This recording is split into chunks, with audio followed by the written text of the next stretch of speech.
Many of you may know me as host of local show Talkin Terrebonne, but I'm also a student at Nichols State University here in Louisiana.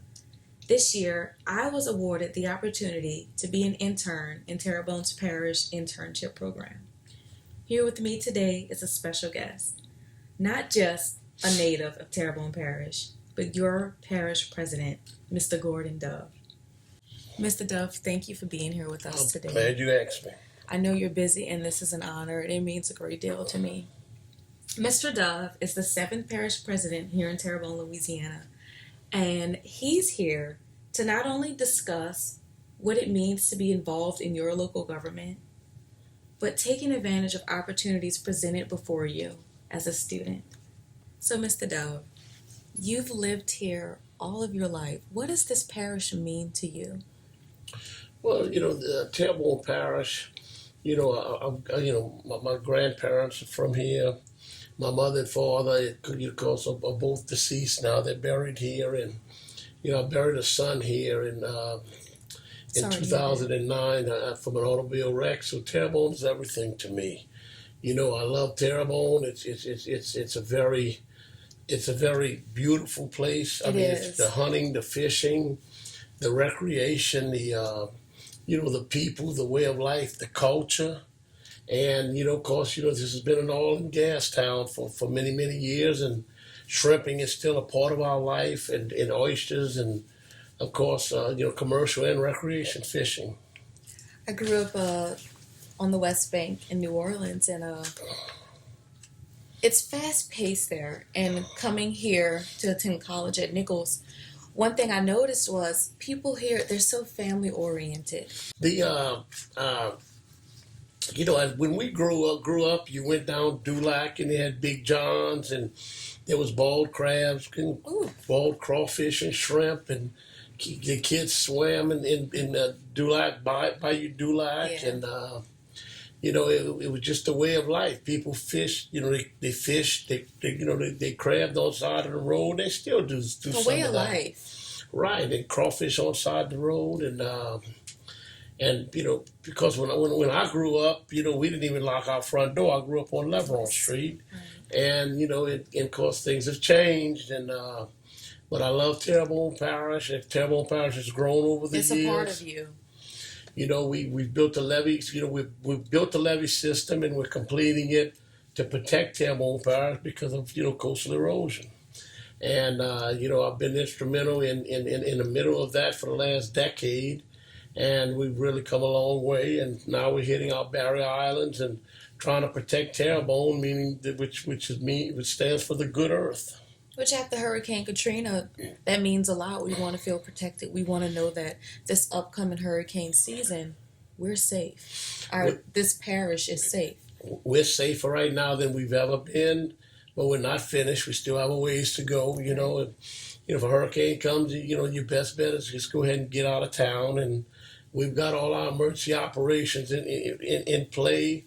We work with the sheriff's department to keep everyone safe, and we appreciate that. Yeah, and we'll protect your properties and all. But Terrebonne Parish is just not a parish; it's a way of life for a lot of people. And you go down Chauvin, you go down Montague, and the families still live there. Down Pontchartrain, down Delarge, down Dulac, and they still, there's still people still live there, and right. they raise their children there.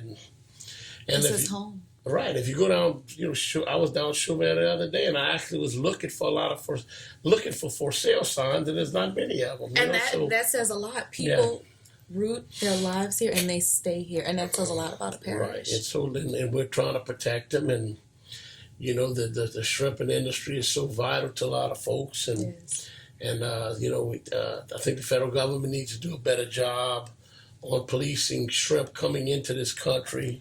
Sure. And from foreign ports, and help the shrimpers out, but that's on a federal level, Right. And the federal level is a slow way of doing things. And the seafood, that's another thing. That's our way of life here in southern Louisiana. So those things are important, and it's important that those things are handled accordingly. Oh yeah, well look at the restaurants we have in this town, and there's many seafood restaurants and very good restaurants, throughout Terrebonne Parish.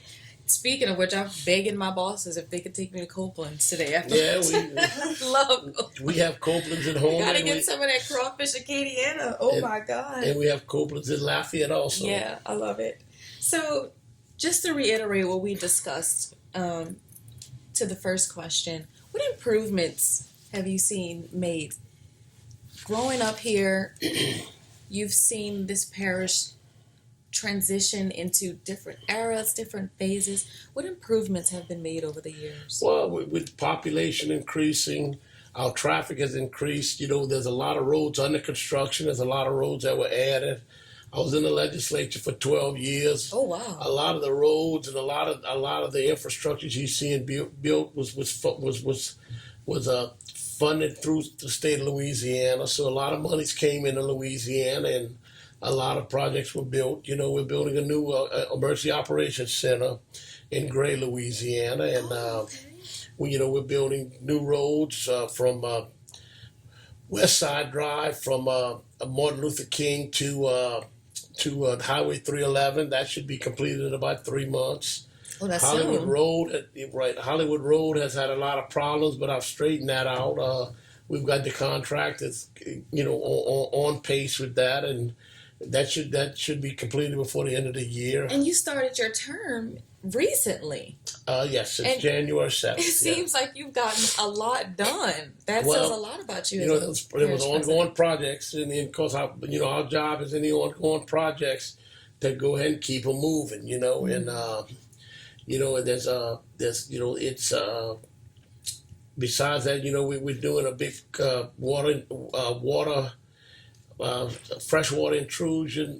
freshwater diversion into the Delarge area, which is under construction right now. Okay. And that's moving along real well. And besides the levees and the floodgates, and we're fixing to start Whiskey Island. We're going to pump 10.4 million cubic yards on Whiskey Island. So we're starting our barrier islands.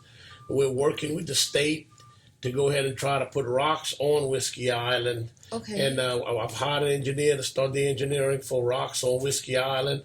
It's about a 2-year project. So at the end of those 2 years, we hope that we can get the state to go along with us to go ahead and put the rocks to help sustain the 10 million cubic yards that we're going to put on there. Because it's over $100 million project. Right. And this is why you're such a busy man. We stay busy, but we got a lot of good people work for the parish. Right. I've noticed being an intern, which brings me to my next question. I've noticed that the people in this parish, they work and they care about these residents and they care about this area. They do. We have good people working for Terrebonne Parish. We have about 800 people that work directly for the parish. You have about 200 people indirectly through different, different. You don't get that agencies. everywhere you go, Right, and we have good department heads, Oh, I work under two, I know. Mike Toops is the department head of the Public Works.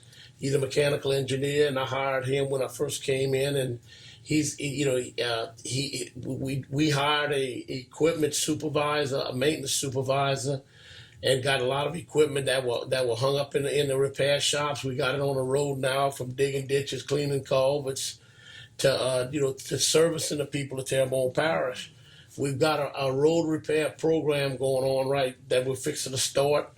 We're going to go ahead and do Jeff Drive over in Berg, around Presqu'île Isle. We're going to resurface that road as one of our first projects, because it's a very rough road over there, and we've got a lot of complaints. I went there the other day. So you listen. When residents complain, you make sure you get that. Oh, yeah. And, in during the election, I've had a lot of people tell me about Jeff Drive, and so we've got some money already allocated and for maintenance repair. And besides that, we got programs where we've been fixing curbs and repairing streets and subdivisions, and to ensure people's cars aren't damages. Right. And so we've got a lot of drainage programs. We're doing. We've checked the integrity of some levees for the hurricane season in preparation for the hurricane seasons, and which we are in right now. Which we're in. That's right. And actually, we met with Mr. Earl Hughes yesterday, and they have a lot going on in that department, and they are getting a lot done to ensure that people in this parish are safe. So. Right. He's my emergency operations coordinator and director, and he does a wonderful job at it. I agree. And we have, like I said, we have a lot of people in place. Our pump stations, we're trying to get them. I've got a big program on where we're automating them, where we can actually put cameras in them and watch them, know when they're down, know when all pressures are down on them, when the pumps need maintenance, and I'm big into maintenance. I mean, when you maintain your equipment, which is your pumps, your dump trucks, your excavator, you save money. You save money and you get the work done. And that's what we need right now. And that's why especially a lot of my emphasis was on a maintenance supervisor, because we didn't have one. And that's the first thing. One of the first things I did when I got elected is you've got to have something that just is over maintenance. That's just and he makes sure the mechanics under him, get a full day's work in. Who is he? Carl Chauvin. Carl Chauvin, thank you. Yeah, I've known Carl for years, and he comes from the drilling industry, and he knows what he's doing. He knows what he's doing. He used to repair drilling rigs and all, and he's very good with trucks and everything else, and excavators, and he's done a wonderful job, and he works for Mike Toops. Okay. And Carl Day also is one of our guys. He does a great job, and so you got a good team. We got a good team.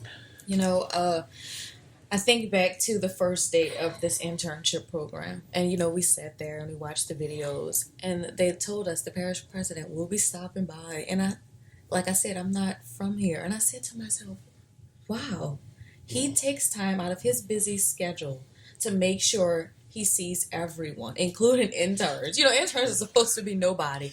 And that moment just confirmed for me that Mr. Dove really is a true example of what a parish president should be. And I just want to thank you for that.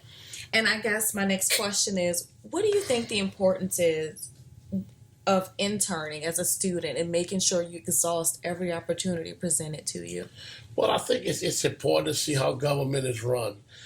People's lives are going to be shaped in the way that the government in their area, from a local level, a state level, to the federal level, runs. That's why it's so important for young people to get involved with politics. I mean, that's if you don't watch it before you know it, you're paying more taxes than you need to, and money's wasted. A lot of wasteful spending in government, and I always say government's a runaway train, and you want to get in there and slow it down as much as humanly possible. And, and then you have to be hands-on. I don't just go look at pictures on levees. I actually I have a 4-wheel drive expedition, and I actually go on the levees and ride the levees. I saw a picture of you on the levee. I actually ride them quite often. I go check the floodgates. I'm a hands-on guy. I constantly go to our roads under construction, our buildings, and then I ride the parish to see what else, where we have troubled spots. And we're not perfect, but we're trying to get as perfect as we can. And so I've taken the parish in a sort of a different direction of a hands-on type of parish president. I'm hands-on on everything I do. My background, I've been in construction since 1977. I've been in the oil field, because I'm an owner of some restaurants, and so I'm a draftsman. I've taken 2 years of drafting, so I can mechanically draft. I can read a set of schematics. Wow, your talents don't end.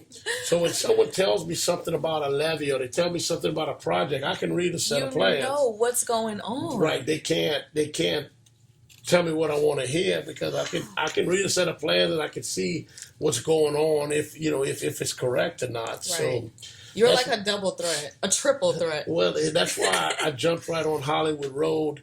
They needed to speed up on the subsurface drainage. You have to get that in place.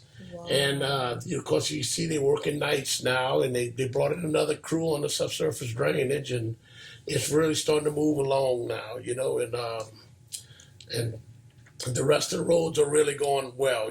We have Bayou Gardens from Coteau to Bob Blue, which is well under construction. The contractor out there, I know the guy. He's a good contractor. West Side, I know the contractor out there. He's doing well. Conti is the contractor on Hollywood Road. They like I said, they picked up pace and stepped up to the plate, and they're moving along with it. Wow. So you are more than a parish president. You are the ultimate businessman. What advice do you have for students who want to one day follow in your path and become entrepreneurs and start their own businesses? Well, you have to start someplace. Look, when I was young, I had a Times-Picayune paper out. I had a Homer Courier paper out, and as it was good money back then. And you started, you start at a level in which area, if you're interested in retail or commercial or oil field or whatever you're interested in, and just stick with it, never quit. I think the secret to all good businessmen is they don't quit. Like right now, you have a real tough oil field. Yeah. It's hard to make money. You have to make decisions to cut salaries, and you may have to let some people go if your business is slow. But you have to stay there and fight through it. I was here for the '80s when we had the downturn, which was about 6 years, Mm-hmm. and in the '80s it was about a 6 year run, and probably two years of it was real bad, and you never quit. The secret to I think to any good business and into good life is just never quit. Problems can get solved, and the most important thing you have is your health. As long as that's good, the rest you can solve in business. It's come up with an idea, and try to make something better than what it is, and move forward. Home is a great opportunity, and like I said, the economy will come back, and It will. I believe that too. We had a little uptick in sales tax collections, which showed a little bit of the economy coming back in June. We cut the budget I cut the budget about 4 months ago, 3-4 months ago, and we cut the budget 6%. We did a freeze on hiring. Now when you say a freeze on hiring, if you have a dump truck operator and he retires or he quits, you have to replace him with a dump truck that can't move. Right. So when you say a hiring freeze, this is for new positions and positions that you can eliminate. And then we also merit pay raises. We froze that, and we held off buying equipment that we think we can get a couple of more years out of excavators, dump trucks, and air compressors and pumps and what have you. And you're doing this to save money, not because you don't think people don't deserve these positions or don't deserve their raises. Right. You're trying to preserve this parish and and create money for it. I'm a very conservative, no tax type of businessman and elected official, and I'm not gonna my policy is I'm not gonna raise taxes in Terrebonne Parish. I think we pay more than we should as it is. Everybody moved to Terrebonne Parish. No and tax. We're not going to raise, we're not going to go here and go ask the people to raise a bunch more millages on themselves, on property owners. And, we're going to make do with the money's coming in. And there's plenty of money coming in. You just have to wisely spend them. So persevere and don't give up. That's it. Now, there is an upcoming election. I know you've been following the news outlets. There's so much going on. My question is, we are the future. We are the generation. Mm-hmm. How can we get out there and vote and make our voices heard and start learning the importance of participating in our government? Well, Washington is broken. I mean, they because of the two-party system, which is the greatest system in the world, but it's got to the point where they can't pass anything, and it's something's got to be done. You have to keep them. To me, the United States of America is the greatest place in the world to live, but you have to. There's too much liberal laws being passed or trying to be passed. You have to keep a balanced Supreme Court. If you're going to go too liberal on a balanced Supreme Court, the things that's going to come out of a Supreme Court that's a very liberal Supreme Court is not what the people of Terrebonne Parish. Terrebonne is a conservative to moderate type of parish, and I believe that a conservative government is better for business, is better for the people. Giveaway programs for people, giveaway programs for people that cannot help themselves because they're elderly, or because they're injured, or because they're crippled, or because there's something wrong. I believe in helping those people, but a person who can go to work, I believe they should go to work. I agree. And not live off the government. You're gonna come out of college, you're gonna find a job, and all the interns working here are gonna be working, and you're gonna look at someone who's going to get something for free, who can well go to work. And I thank God for my parents, James and Barbara Henry. They taught me, look, I come from a family where you work hard for everything. No one's going to give you anything. We did an interview with Miss Melanie Van Buren in the Housing and Human Services, and this parish has programs to help people, because working class people, you do fall on hard times, and you should never be ashamed of that. However, it should never be something that's a crutch. Right, and that's exactly right. You want to help people who are trying to help themselves, and we're building these low rent houses, these low income houses, and that's to help the people who then we give it to people that are either impaired, elderly, or someone who's really trying, and they've got a low paying job, and because of their background or something, that's the best they can earn, but they're trying. And then you help people who try to help themselves. That brings me to my next question. I can't help but notice, as a youth, sometimes people grow up in not so ideal environments. What advice do you have for those to not become a product of their environment, but to rise above and still be a fine doctor, a lawyer, be an asset to society, and not end up resulting to selling drugs or anything of that nature? What can they do? Well, it starts at home. I mean, it starts on the way parents bring up children. Now, like my parents always said, they can bring someone up and do a good job till they're 18, and once they go out, or 19, and they go out on their own, then people may fall different ways, with drugs or what have you. But, parents who bring their children up, try to get them a good education. My parents, I went to Home Elementary, went to Southdown, went to Terrebonne High School, and I mean, we'd walk, we'd either catch a bus, or sometimes we'd walk to Home Elementary. It wasn't that far. Mm-hmm. And, on Sundays, we'd walk to St. Francis to go to church, and I think it all starts at home, and I think morals have to be taught to children today.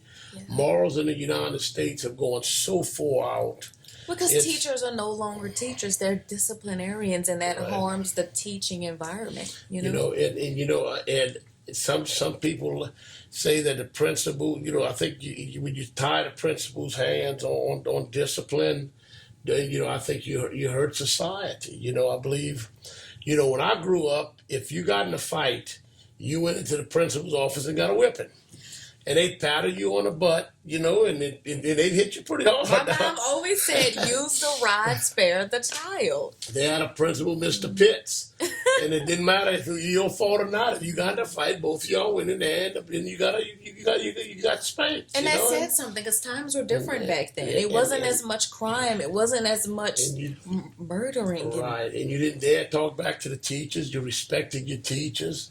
They taught you, and they help they help parent you like your parents do, and they're still doing it to this day.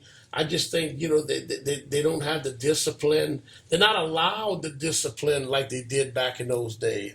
We have a great set of teachers. Look, Terrebonne Parish overwhelmingly voted to give teachers a pay raise. That was overwhelmingly voted. That's what the people of Terrebonne Parish think of their teachers. They were willing to vote themselves a tax to give it to the teachers. And I think it all starts with the teachers in the schools. And, Look, we've got, like I said, we've got good teachers, good principals. We have a great school system. Philip Barton, the superintendent, does a wonderful job, and they're all over the place. The school board, I know all of them. They do a great job, but it all starts, I believe, from education to home. Now the parents need to teach the morals. You look at a show back in the 50s and 60s, and then you look today what these young kids are watching on TV. It's pretty promiscuous, I mean. Yeah, they didn't even share beds. Yeah. And the man was in one bed and the wife was in another, and it's a big difference. And it's a different upbringing. I don't think a 5-year-old or a 10-year-old child should be watching some of the stuff on TV, and that's maybe I'm old fashioned, and perhaps not. It's I think morals have to be brought back into this country. And it's definitely a changing world. I always say I think I was born in the wrong century. So, I said it. Because I'm so conservative. It's sad. And you're not always respected for your beliefs. I guess now is just any great time as ever to kind of bring up what's going on right now, the police brutality. And as an African American woman, I'm proud to be an African American woman. However, I think there are better ways to make your voice heard. I don't agree that we should kill innocent cops or, there's a bad seed in every batch of apples, but every cop isn't bad, and every black person isn't a bad person. Every white person isn't racist, and we don't want to talk about these things. But it's getting bad, and I guess I just want to know, what are your views on it, and how can we become better at things like this? You have a system in place. If a cop shoots, if a police officer shoots someone, there's an investigation. There's an internal investigation. You can't look at a tape and say, well, he's guilty, he's a murderer. Even the news media will come out there and say, use the word murder. There's a system by which an officer will go into, he will be either suspended or put on desk duty, and there's an internal investigation. And you have to let justice take its course. No different than, if a person is accused of murder, they have their right in court. Okay. A police officer has his day, but in court or before internal affairs. So you're not saying you don't think that if there was any racial prejudice towards the man that should be acted on. What you're saying is let it go before the judge. Let it go before the court before we start making assumptions. And people saw that video, so that's what there's... Because it may not be a racial issue. It may be. I mean, Right. But what you have to do is this officer walks up to you, and if he tells you, put your hands on the dash, put your hands on the dash. Now, because if you start reaching for something, he's got a split second to decide, are you reaching for a gun or are you reaching for your ID? Now, you can tell him I'm reaching for the ID, but he don't know that. Because, but listen to an officer. Look, I've been pulled over, for over the years speeding, and the first thing the officer says, get out your car and put your hands up. That's true. And I mean, look, and I do it. I'm not an African American man, but my parents did teach me. Listen to your officers. When you're pulled over, just... Well, remember, they have to protect their own lives. It looks like any, in anything, you've got bad people or anywhere. Right. But you got 99.999% of your cops are going to be good cops. And you may have one that may move too fast or something. And if he's guilty, due process will prove him guilty. But we have to respect our law enforcement officers, because if your life's threatened or someone's breaking in your house, what we call. You're going to call him. Exactly. But I tell everyone, please listen to the officer. Right. Do not make a sudden motion, because he don't know if you're a drug dealer. He don't know if you just killed someone. He don't know if you're going to reach for a 9mm and you're going to pull out an automatic. And even if he shoots you before you shoot, he still may be shot. So that officer has a split second to make a decision. So don't don't let him make his decisions so sporadic because you make a move you shouldn't do. And it's not all about racial. It's about officers there to protect themselves and not injure the person that they're going that they've pulled over. My boyfriend's father is in law enforcement, Mr. Paul Davis Sr. And I told him he's an African American man, but that's your father.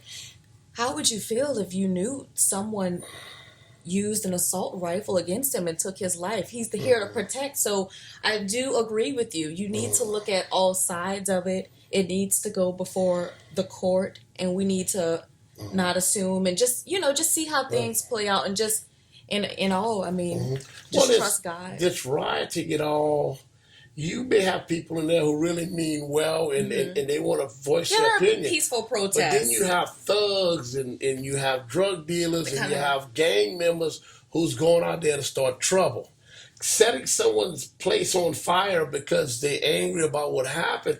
The poor guy that they set the store on fire didn't have nothing to do with it, But what you're doing, you're bringing an element out of the woodwork that could care less about what happened. It's just they may want to go in there and loot, rob, and what have you, And it is good if people voice their opinion, but there's a place and time to do it. Right. Give the officer his fair justice. If you were arrested, you would want to go. You would, and let's say you are innocent and you're arrested for murder or drug dealing or something. You want your fair day in court. You want to say, wait a minute, I'm innocent. Give me my fair day. Well, look, an officer's no different. There's a reason that he shot someone, and let's see, were they reaching? Or was he just a cowboy that moved too fast? And so I think we have to just listen to the officers. That's the main thing. I've done it in the past, and I mean, I'm a white male. I've been pulled over and asked to put my hands up and don't reach for something. I've been pulled over and I've told the officer they want the registration, and I've told the officer before I get the registration, would you open the glove compartment? I have a gun in there. I carry a gun, and the officer opens it up. Takes the gun out, he puts the bullet out, and he hands me the gun after. Well, he puts the gun on the seat. And so we grab the registration. Now, if I would reach in there and just open it, and he'd see that gun, he's pulling that gun out, So, and then I've had that happen. And I've said, officer, I have a gun in the glove compartment. It's right next to my registration, And there's this 45 caliber, and you got to think stuff like that. Yeah. That officer don't know who I am, If it's at home, there's a good chance he knows who I am. But if I'm in Baton Rouge, that officer doesn't know Gordon Dove, So think when a law enforcement officer walks up to you and react, listen to what he has to say or she has to say, and do it accordingly, and don't make any sudden moves because they know any minute they can be shot if they pulled over some drug deal or somebody who's a bad guy or bad lady. So they're protecting their own lives. This is definitely a very touchy, discussion, and people view it from all different angles. And me as the host, reporter, I'm not really here to discuss my side on it, but I do thank you for voicing your opinion on it. And well, like I said, I think due process is, I guess to sum it up, due process is what you need to let happen when there's an incident. Look, it's horrific for anyone to get murdered, whether it's an individual or whether it's a police officer. Right. All the police officers that they killed have children and what have you. The individual that's killed, they have children and loved ones. So, it's bad on both sides. It is. No one wins. That's what I say. No one wins. It's a life being But if you're mad at this officer because you think he did this person wrong, then don't you're just as wrong. Don't kill this poor guy over here that had nothing to do with it in Dallas, Texas. Right. I mean, that's why I believe in the death penalty.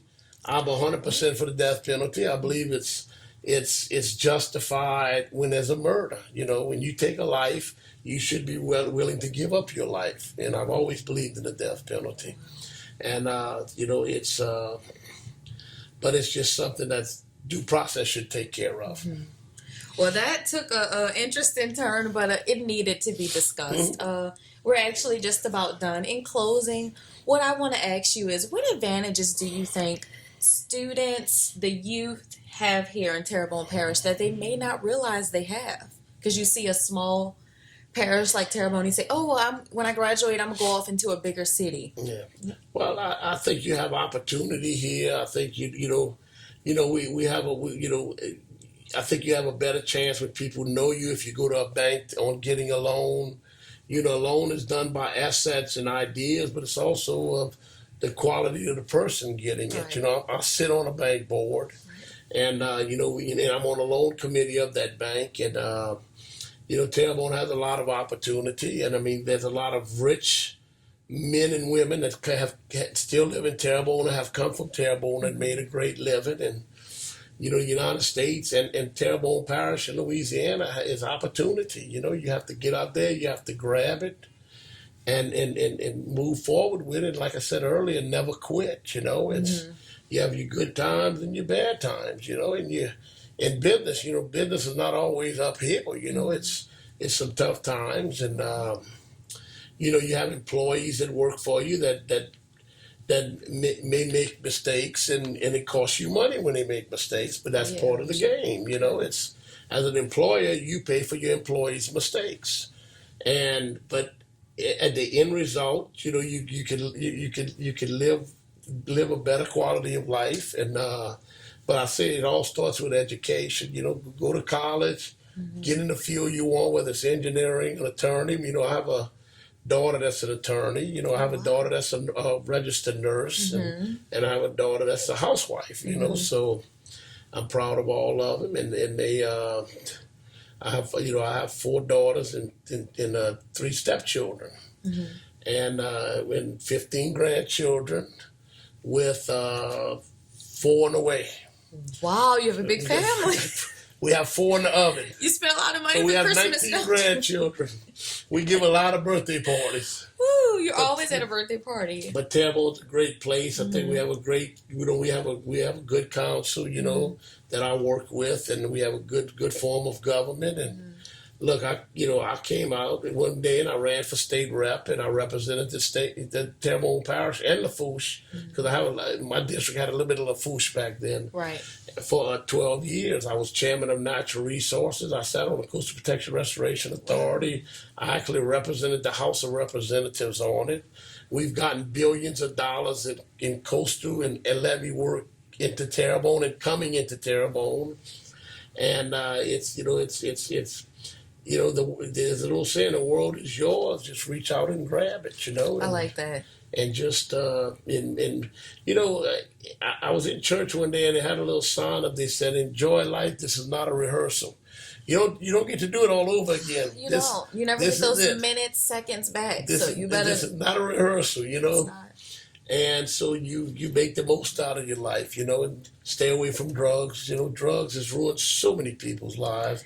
We all have relatives that have gotten into the drug scene, and in drugs and gambling. A lot of people lose everything they got on gambling. Gambling can be fun, but always remember, if you just do it to enjoy it. If you gamble, drugs, when you get hooked on it, it's so hard to get off of drugs, and most of the crime today is drug related. I mean, in Terrebonne Parish, you never heard of a murder when I was growing up, and now they both frequent, but they're not near as much as New Orleans, and times have changed, but it's I'm over the city police department. I work with Chief Dana Coleman, and he's done a wonderful job. And the one thing I told him when I took office is, attack drugs, the drug dealers. Go after these drug dealers.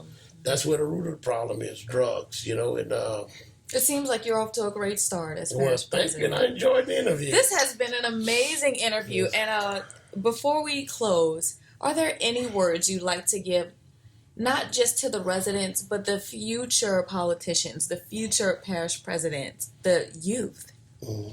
Well, just if you want to run for office, it's great to run. The only problem in politics is some people get dirty. You know, Yeah. they do underhanded things. But I don't play those games. I don't acknowledge those That's what you're games. doing. I believe in you getting there if you want to serve the people. It's enjoyable. Not a whole lot of money in it, but it's you gotta want to do it. So start some businesses. Yeah, make sure you Get your own a own business ones. when you run for office.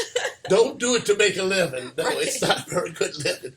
But And it's stressful. it's fulfilling at the end of the day, Yeah. And when you ride on a levee system and you've been an intricate part of it, and or you see a big floodgate that you're one of the reasons that floodgate has been built, or this project has come to life. It's a good feeling, and I guess you make your mark in life, and but it's good, if you run for office, just stay on a straight path, and it's but you're in a public eye, so you better get ready for that. Yeah. You get an automatic target on your back, and most of the time it's people that lost an election to you. Yeah. It's someone who had you run against and they lost and they bitter and they get vindictive. Right. So and it's a shame it's like that, but it's just the way it is. It just comes with the territory. Right. It's usually your opposition. You can usually tell that's who's the people that's trying to playing underhanded and behind the scenes. Well, it has been an honor having you here today. I've enjoyed it. I really want to pursue this career, and I think you've made me realize this is what I want to do. And I just thank you so much. I thank you as the parish president for allowing opportunities like this internship program. Oh, I think it's wonderful. It means a lot, and it just goes back to showing that you get your hands dirty. And you make sure that we have other avenues to expressing ourselves rather than being on the streets and doing drugs. And that's about it. I want to thank everyone for tuning in today. I also want to take this time to thank everyone in this parish who made this opportunity possible. I'd like to thank Parish President Gordon Dove. I'd like to thank Parish Manager Al Levron. And I would especially like to thank my two mentors. Mr. Brian Rodrigue, he is the network administrator in IT. I could not have done this without him. I thank you so much for working with me diligently and making sure I could be all that I could be. And I'd also like to thank Brandy Chasson. She is the technical coordinator, and she is on point. She makes sure perfection is done, and I just could not have done it without both of them. And I hope you guys join us for another episode of Talkin Terrebonne. We'll see you next time. Thank you very much.